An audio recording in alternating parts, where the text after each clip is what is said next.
In this video, we'll show you how to submit a form using Adobe Sign. To get started, go to the Office of the Registrar's website. Click on the Forms and Policies button. At the top of the Forms webpage are resources to help you use Adobe Sign.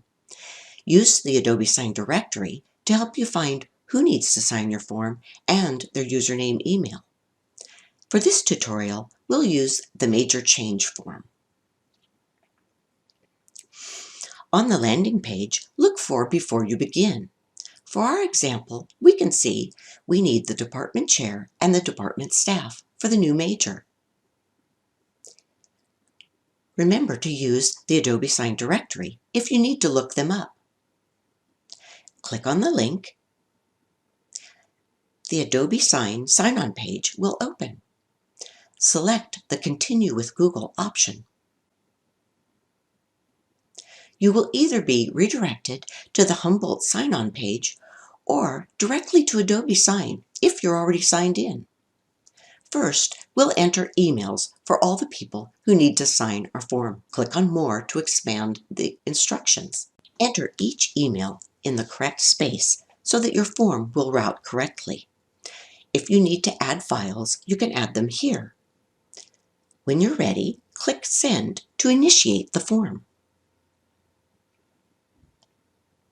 This is where you will actually fill out your form. Your name and email will autofill. Follow the prompts and complete all the fields that are assigned to you.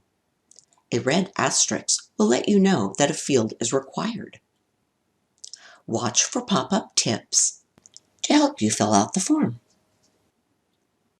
When you've completed your form, click to enter your signature. An Agree to Terms banner will appear at the bottom. Click on the button to finish signing your document. And that's it. Your form is now on its way. Each signer will receive an email when it's their turn to sign. Always use the Adobe Sign directory.